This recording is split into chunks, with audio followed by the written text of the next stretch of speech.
document and all associated documents are the property of the Vanguard and are subject to the classification requirements and restrictions therein. This document may or may not contain lethal memetic defense measures. Attempting to access or disseminate this document without proper and sufficient authorization is punishable by death. Good afternoon, everyone.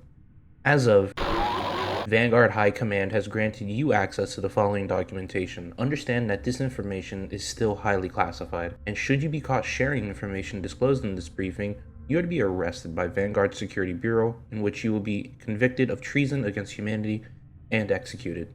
The following is an interview between Commander Astar with a fallen bounty hunter who was found roaming the streets of the last city.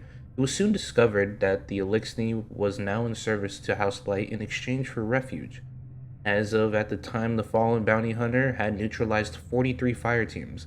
As a show of good faith and cooperation between the Vanguard and the fallen house, Kel Mithrax has ordered to disclose tactics used by Fallen to kill Guardians. The Vanguard hopes by figuring out the countermeasures our enemies take against Guardians in the field that we can develop new tactics that could lead to overall an uptick in our mission success rate. Play log. You killed Guardians? Yes, it wasn't always easy, and I had to adapt quickly to rapidly changing battle conditions. I hope none of them were friends of yours. But really, they had it coming. I do not know when the Lightbearers ceased to be adherents to their code, but many did not tread cautiously. And many were quite arrogant when facing simple scavengers, as if we were somehow beneath them. It gave certain kills an added pleasure when being underestimated. Are you asking because you need one killed? No, I just have some questions. More questions. Wonderful. Should be noted that this is about 2.5 hours into the interrogation, and has been given a Class 4 truth serum to ensure cooperation. If I needed to kill a Guardian, how would I do it? First, if you just wanted a Lightbearer dead, you didn't have to kidnap me in some far-off bunker. You could have just hired me to kill those annoying pseudo-protectors for you. But if you are determined to do it yourself, then there are many techniques I would suggest. What do you mean? First, weapon selection is critical. If I see one more Dreg attacking a Guardian with a shock pistol, then I'll kill them myself. What weapons would you suggest one takes? Select grenades, molten welders, scorch cannons, plasma charges. Arc mines are also effective, since many Guardians will run to meet you in close quarters combat. Also, web mines are effective if you can take the Lightbearer by surprise. Gas attacks are less effective unless operating with a demateria compound that works on contact, as most Guardians wear protective headgear and plasteel armor. Still, don't rely on it, since Guardians can fight off the effects. It just distracts them, leaving them open to another avenue of attack.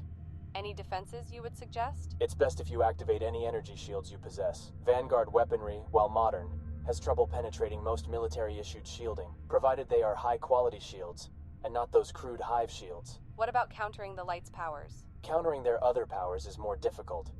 I'll be honest, I don't fully understand their other abilities, but I do know that many of them require that the Lightbearer have a line of sight on you. Thus, sniping and using cover are always advantageous. Anything else? A technique that I personally have seen be effective in my hunts was to attack a Lightbearer indirectly. This method only works if the Guardian is adhering to the self-destructive path of self-sacrifice. What do you mean? Kill their allies, or place them in jeopardy. Many Lightbearers will leave themselves exposed in order to protect another. That is why there are many less Lightbearers than there were a decade ago. You seem to have a thorough plan for dealing with them. No, human. In fact, that is the worst thing you can do. Statistically, over-planning the assassination of a Lightbearer seems to backfire. Many Fallen believe that Lightbearers can alter fate itself, and I do not know if that is true, but it seems impulsive, more malleable acts are more common to succeed than planned incidents.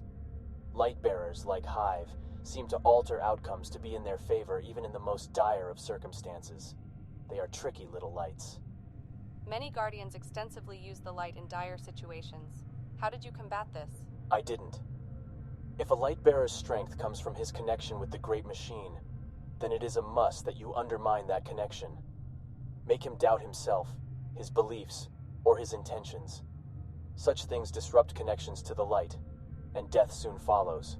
How am I supposed to find that out? I would bait them into talking and see what you can draw from them that you can use against them. Did you operate alone when hunting Guardians? No. In addition to traps, mines, and orbital bombardment, Kells and Archons often employ multiple hunters for some light bearers, skilled in the same techniques that I was trained in by House Kings. How many ways to kill a Guardian are there? There are some more methods I could describe if you wish. Alright, go on. Overwhelming odds is also a good tactic, I employed many times. From my experience, there are few light bearers that can long hold their ground against 100 attackers all firing at once, or being turned on by their own troops. But the most effective weapon against light bearers seems to be the erosion of the spirit. What do you mean by that? My old Kell claimed that psychological warfare against light bearers was important, because much of their power comes from their state of mind, their connection to the great machine. She always said that many light bearers have the capability to form connections to life around them, although few of them realize the extent to which this is possible. I believed she termed it as, one would need to be alive to develop such connections. It is something that light bearers could not teach. One simply knew it instinctively, or not. Sounds like the bond of camaraderie. Whatever humans call it. It seems to be quite a vulnerability. The Kell even admitted as such. When a light bearer or any soldier suffers doubt, it weakens them. With the light bearers, however, it is more pronounced, since they are extreme examples. That's nonsense. On the contrary, when faced with a continuous series of hard-fought battles, I discovered a significant statistical increase in a light bearer falling out of favor with the Vanguard. A compromise in principles brought about by battlefield conditions. The emotional weight of war changed light bearers' morale, power, and even sometimes allegiances. End log. The fallen bounty hunter, after the interrogation, was administered Class A amnestics and released back to House Light. Should Kel Mithrax fail to keep the hunter in line, Vanguard Command has ordered that a subtle assassination executed by Headhunter Team Delta 4 proceed. That concludes today's debrief, and you are all dismissed. Good luck in the field.